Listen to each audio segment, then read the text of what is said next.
ನಮಸ್ಕಾರ ಗೆಳೆಯರೆ, ಸೆಲ್ಫಿ ಕ್ಲಾಸಸ್ಗೆ ಸ್ವಾಗತ. ನಾನು ನಾಗರಾಜ್. ಬನ್ನಿ ಗೆಳೆಯರೆ, ಇವತ್ತಿನ ಕ್ಲಾಸ್ನ ಸ್ಟಾರ್ಟ್ ಮಾಡೋಣ.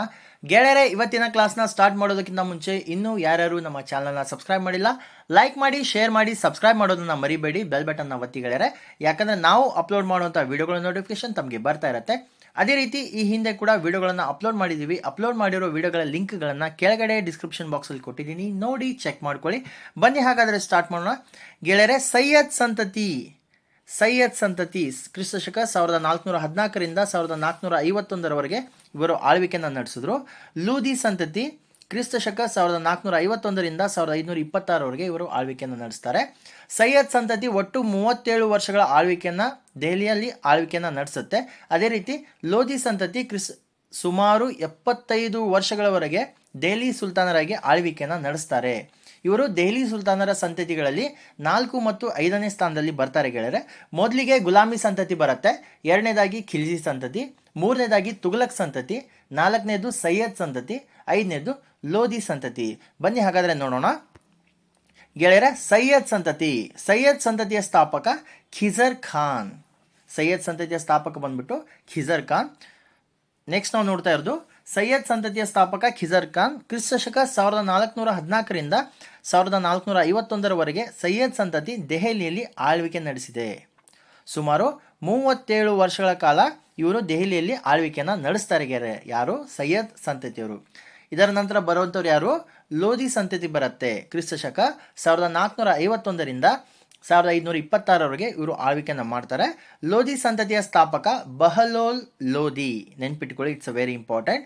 ಪಾಯಿಂಟ್ ನಂಬರ್ 2, ಭಾರತದ ಮೇಲೆ ಬಾಬರನ್ನು ಆಕ್ರಮಣವೆಸಗಿದ ಕಾಲಕ್ಕೆ ದೆಹಲಿಯಲ್ಲಿ ಲೋಧಿ ಸಂತತಿ ಆಳ್ವಿಕೆ ಮಾಡುತ್ತಿತ್ತು. ಈ ಸಂತತಿ ಅಂದರೆ ಲೋಧಿ ಸಂತತಿಯಲ್ಲಿ ಪ್ರಮುಖರಾದ ದೊರೆ ಯಾರಪ್ಪ ಅಂದರೆ ಸಿಕಂದರ್ ಲೋಧಿ. ಕ್ರಿಸ್ತಶಕ 1487ರಿಂದ 1517ರವರೆಗೆ ಇವನು ಆಳ್ವಿಕೆಯನ್ನು ಮಾಡ್ತಾನೆ. ಪಾಯಿಂಟ್ ನಂಬರ್ 1, ಆಗ್ರಾ ನಗರದ ಸ್ಥಾಪಕ ಯಾರಪ್ಪ ಅಂದರೆ ಅದು ಸಿಕಂದರ್ ಲೋಧಿ. ಗೆಳೆಯರು ನೆನಪಿರಲಿ ತಮಗೆ, ಆಗ್ರಾ ನಗರದ ಸ್ಥಾಪಕ ಯಾರಪ್ಪ ಅಂದರೆ ಸಿಕಂದರ್ ಲೋಧಿ. ಪಾಯಿಂಟ್ ನಂಬರ್ 2, ಸಿಕಂದರ್ ಲೋಧಿ ರಾಜಧಾನಿಯನ್ನು ದೆಹಲಿಯಿಂದ ಆಗ್ರಾಕ್ಕೆ ವರ್ಗಾವಣೆಯನ್ನು ಮಾಡ್ತಾನೆ. ಗೆಳೆಯರೆ, it's a very important point.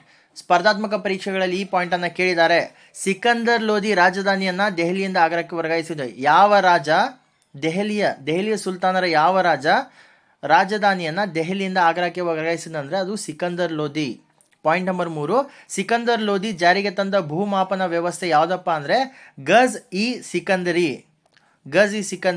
Sikandar Lodhi ಜಾರಿಗೆ ತಂದಂಥ ಭೂಮಾಪನ ವ್ಯವಸ್ಥೆ. ಓಕೆ, ನೆಕ್ಸ್ಟ್ ಯಾರು ಬರ್ತಾರೆ? ಇಬ್ರಾಹಿಂ ಲೋಧಿ ಬರ್ತಾನೆ. ಕ್ರಿಸ್ತಶಕ 1517ರಿಂದ 1526ರವರೆಗೆ ಇವನು ದೆಹಲಿಯ ಮೇಲೆ ಆಳ್ವಿಕೆಯನ್ನು ಮಾಡ್ತಾನೆ. ಪಾಯಿಂಟ್ ನಂಬರ್ 1, ಇಬ್ರಾಹಿಂ ಲೋಧಿ ದೆಹಲಿ ಸುಲ್ತಾನರ ಕೊನೆಯ ದೊರೆ ಗೆಳೆಯರೆ. ದೆಹಲಿ ಸುಲ್ತಾನರ ಕೊನೆಯ ದೊರೆ ಯಾರಪ್ಪ ಅಂದರೆ ಇಬ್ರಾಹಿಂ ಲೋಧಿ. ಓಕೆ, ನೆನ್ಪಿಟ್ಕೊಳ್ಳಿ, it's a very important. Next ಏನಾಗುತ್ತೆ? ಪ್ರಥಮ ಪಾಣಿಪತ್ ಕದನ ಆಗುತ್ತೆ 1526 ಏಪ್ರಿಲ್ 21ರಂದು. ಪಾಯಿಂಟ್ ನಂಬರ್ 1, ಪ್ರಥಮ ಪಾಣಿಪತ್ ಕದನವು ಬಾಬರ್ ಮತ್ತು ಇಬ್ರಾಹಿಂ ಲೋಧಿ, ದೆಹಲಿಯ ಸುಲ್ತಾನರ ಕೊನೆಯ ದೊರೆ ಇಬ್ರಾಹಿಂ ಲೋಧಿ ನಡುವೆ ನಡೆಯುತ್ತೆ. ಪಾಯಿಂಟ್ ನಂಬರ್ 2, ಪ್ರಥಮ ಪಾಣಿಪತ್ ಕದನದಲ್ಲಿ ಬಾಬರ್ ಇಬ್ರಾಹಿಂ ಲೋಧಿಯನ್ನು ಸೋಲಿಸ್ತಾನೆ. ಇವನನ್ನು ಸೋಲಿಸಿದಲ್ಲದೆ ಮೊಘಲ್ ಸಾಮ್ರಾಜ್ಯವನ್ನು ಭಾರತದಲ್ಲಿ ಸ್ಥಾಪನೆ ಮಾಡ್ತಾನೆ ಗೆಳೆಯರು. ಯಾವಾಗ? 1526 ಏಪ್ರಿಲ್ 21ರ ಪ್ರಥಮ ಪಾಣಿಪತ್ ಕದನದಲ್ಲಿ ಬಾಬರ್ ಇಬ್ರಾಹಿಂ ಲೋಧಿ, ಯಾರು ದೆಹಲಿಯ ಕೊನೆಯ ದೊರೆಯಾದ ಇಬ್ರಾಹಿಂ ಲೋಧಿಯನ್ನು ಸೋಲಿಸಿ ಮೊಘಲ್ ಸಾಮ್ರಾಜ್ಯವನ್ನು ಭಾರತದಲ್ಲಿ ಸ್ಥಾಪನೆ ಮಾಡ್ತಾನೆ. ನೆನ್ಪಿಟ್ಕೊಳ್ಳಿ, ಇಟ್ಸ್ ಅ ವೆರಿ ಇಂಪಾರ್ಟೆಂಟ್. ಇಲ್ಲಿಂದ ಮೊಘಲ್ ಸಾಮ್ರಾಜ್ಯ ಸ್ಥಾಪನೆ ಆಗುತ್ತೆ, ಮೊಘಲ್ ಸಾಮ್ರಾಜ್ಯ ಶುರುವಾಗುತ್ತೆ ಭಾರತದಲ್ಲಿ. ಭಾರತದ ಮೇಲೆ ಆಳ್ವಿಕೆಯನ್ನು ಯಾರು ಮಾಡ್ತಾರೆ? ದೆಹಲಿಯ ಸುಲ್ತಾನರ ನಂತರ ಮೊಘಲರು ಭಾರತದ ಮೇಲೆ ಆಳ್ವಿಕೆಯನ್ನು ಮಾಡ್ತಾರೆ. ಪಾಯಿಂಟ್ ನಂಬರ್ 1, ಪ್ರಮುಖ ಅಂಶಗಳನ್ನು ನಾವು ನೋಡ್ತಾ ಇದ್ದೀವಿ. ದೆಹಲಿ ಸುಲ್ತಾನರ ಕಾಲದ ಪ್ರಮುಖ ಅಂಶಗಳನ್ನು ನಾವು ನೋಡ್ತಾ ಇದ್ದೀವಿ. ಪಾಯಿಂಟ್ ನಂಬರ್ 1, ದೆಹಲಿ ಸುಲ್ತಾನರ ಕಾಲದ ಪ್ರಮುಖ ಉದ್ಯೋಗ ಯಾವುದಪ್ಪ ಅಂದರೆ ನೇಯ್ಗೆಯನ್ನು ಮಾಡ್ತಾ ಇದ್ರು. ಪಾಯಿಂಟ್ ನಂಬರ್ 2, ದೆಹಲಿ ಸುಲ್ತಾನರ ಕಾಲದಲ್ಲಿ ಕೋತ್ವಾಲ್ ಎಂಬ ಪೊಲೀಸ್ ಅಧಿಕಾರಿ ಇರ್ತಾ ಇದ್ದ. ಪಾಯಿಂಟ್ ನಂಬರ್ 3, ಬದ್ರುದ್ದೀನ್, ಮೌಲಾನಾ ಮೊಯಿನ್ ಉದ್ದೀನ್ ಉಮ್ರಾನಿ ಮತ್ತು ಹಸನ್ ನಿಜಾಮಿ ಎಂಬ ಪ್ರಮುಖ ಪರ್ಷಿಯನ್ ಬರಹಗಾರರು ದೆಹಲಿ ಸುಲ್ತಾನರ ಕಾಲದಲ್ಲಿ ಇದ್ದರು ಗೆಳೆಯರೆ. ಪಾಯಿಂಟ್ ನಂಬರ್ 4, ಜಿಯಾವುದ್ದೀನ್ ಬರಾನಿ ಮತ್ತು ಇಬನ್ ಬತೂತ್ ತುಘಲಕ್ ಕಾಲದ ಪ್ರಸಿದ್ಧ ಇತಿಹಾಸಕಾರರು. ಪಾಯಿಂಟ್ ನಂಬರ್ 5, ತಾರಿಕ್ ಇ ಫಿರೋಜಾಹಿ ಎಂಬ ಗ್ರಂಥವನ್ನು ಬರೆದವರು ಜಿಯಾವುದ್ದೀನ್ ಬರಾನಿ. ಪಾಯಿಂಟ್ ನಂಬರ್ 6, ಮಲ್ಲಿಕ್ ಮೊಹಮ್ಮದ್ ಜೈಸಿ ಎಂಬ ಕವಿ ಉರ್ದುವಿನಲ್ಲಿ ಪದ್ಮಾವತ್ ಎಂಬ ಸೂಫಿ ಕಾವ್ಯ ರಚಿಸಿದ್ದಾನೆ. ಪಾಯಿಂಟ್ ನಂಬರ್ 7, ಫಿರೋಜ್ ತುಘಲಕ್ನು ಫುತುಹತ್ ಇ ಫಿರೋಜಾಹಿ ಎಂಬ ಕೃತಿ ರಚನೆಯನ್ನು ಮಾಡಿದ್ದಾನೆ ಗೆಳೆಯರೆ. ಓಕೆ, ನೆಕ್ಸ್ಟ್ ಆಡಳಿತ ವರ್ಗ. ದೆಹಲಿ ಸುಲ್ತಾನರ ಕಾಲದ ಪ್ರಮುಖ ಆಡಳಿತ ವರ್ಗವನ್ನು ನಾವು ನೋಡಲಿದ್ದೇವೆ. ಪಾಯಿಂಟ್ ನಂಬರ್ 1, ವಜೀರ್. ವಜೀರ್ ಯಾರನ್ನ ಕರೀತಾರೆ ಅಂದರೆ ಪ್ರಧಾನಮಂತ್ರಿಯನ್ನ ವಜೀರ್ ಅಂತ ಕರಿತಾ ಇದ್ರು. ಈತ ಕಂದಾಯ ಮತ್ತು ಹಣಕಾಸು ಉಸ್ತುವಾರಿಯನ್ನು ಹೊಂದಿರ್ತಾ ಇದ್ದ. ಪಾಯಿಂಟ್ ನಂಬರ್ 2, ಆರಿಜ್ ಇ ಮಾಮ್ಲಿಕ್ ಯಾರಪ್ಪ ಅಂದರೆ ಸೈನಿಕ ಇಲಾಖೆಯ ಮುಖ್ಯಸ್ಥನನ್ನ ಆರಿಜ್ ಇ ಮಾಮ್ಲಿಕ್ ಅಂತ ಕರಿತಾ ಇದ್ರು. ಪಾಯಿಂಟ್ ನಂಬರ್ 3, ರಾಜ್ಯದ ಉತ್ಸವಗಳು ಮತ್ತು ಸಭೆಗಳ ಉಸ್ತುವಾರಿ ಅಧಿಕಾರಿಯನ್ನ ಅಮೀರ್ ಇ ಮಜ್ಲಿಸ್ ಅಂತ ಕರಿತಾ ಇದ್ರು.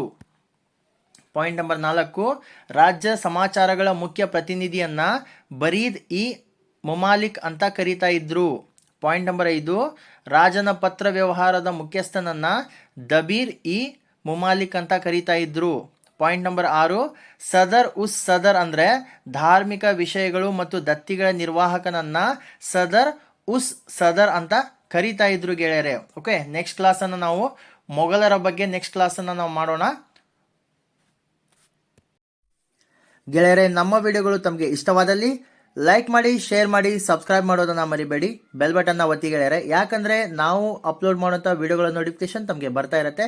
ಅದೇ ರೀತಿ ನಾವು ತಿಳಿಸಿಕೊಟ್ಟಂಥ ಮಾಹಿತಿಗಳ ಬಗ್ಗೆ ಅಥವಾ ನಮ್ಮ ಕ್ಲಾಸ್ಗಳ ಬಗ್ಗೆ ಏನಾದರೂ ಅಭಿಪ್ರಾಯಗಳು ಅಥವಾ ಕಮೆಂಟ್ಗಳಿದ್ದಲ್ಲಿ ದಯವಿಟ್ಟು ಕಮೆಂಟ್ ಸೆಕ್ಷನಲ್ಲಿ ಕಮೆಂಟ್ ಮಾಡಿ. ನಾವು ನಿಮ್ಮ ಕಮೆಂಟ್ಗಳನ್ನು ನೋಡ್ತೀವಿ ಗೆಳೆಯರೆ.